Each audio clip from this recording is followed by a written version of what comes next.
You saw my message and still didn't reply. I was driving. I didn't ignore you. You always have an excuse. It's not an excuse. It's the truth. This isn't about the message. It's about you never taking me seriously. I take you seriously. I just think you're overreacting. You always reduce how I feel. I'm not reducing it. I'm explaining it. Why does it feel like I'm always the problem in your explanations? How much is your ego costing your relationship?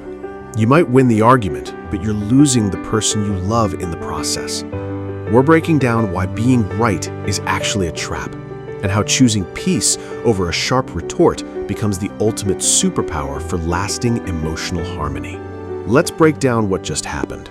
Josh didn't raise his voice. He didn't insult her. He didn't walk away, but he did something more dangerous. He chose being right over being connected. And Lisa? She didn't lose the argument, she lost emotional safety. This is where most couples get it wrong. They think, as long as I'm logical, I'm not the problem. If I can prove my point, the issue is solved. But relationships don't run on logic alone. They run on emotional security. And every time you prioritize winning, you quietly tell your partner, being right matters more than how you feel. Stop trying to win. Most couples destroy their connection because they value being right over being happy. I'm showing you how to dismantle the urge to have the last word and transform every potential conflict into a bridge, proving that true mastery is found in silence, not a clever comeback. Here's what's really happening psychologically. When you argue, your brain shifts into defense mode. It's not trying to connect, it's trying to protect your ego. That's why you interrupt, over-explain, correct tone instead of emotion, chase the last word. Because to your mind, silence feels like losing. But in relationships, silence used correctly is leadership. Let's go back to Josh. He won, but now Lisa is emotionally withdrawing. The room feels cold, the connection just dropped. So ask yourself, was he right? Yes. Was it worth it? No. Here's the shift you need to practice. Instead of this, I'm right, you're not listening. Try this. I hear you. I didn't see it that way. Pause. That pause, that's power. Because what you're doing is de-escalating tension, prioritizing connection, choosing long-term peace over short-term victory.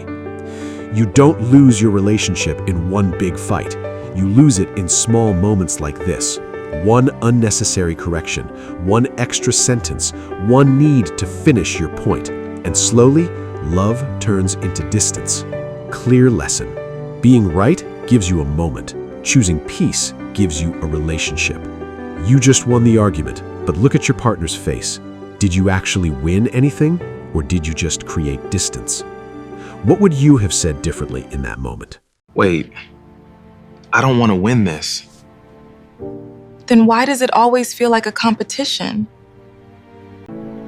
Because I didn't know how to stop. But I'm learning. That right there is the shift. Not perfection, not flawless communication, just awareness.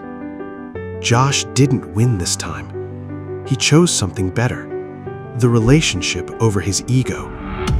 Because the truth is, winning arguments doesn't fix relationships, it slowly breaks them.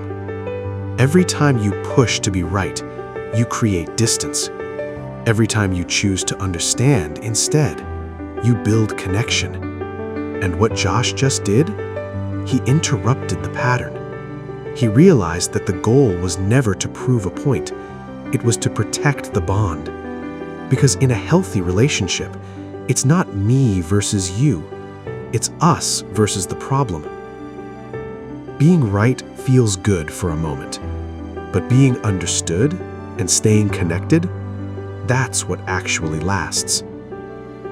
So let me ask you, in your last argument, did you try to win or did you try to understand?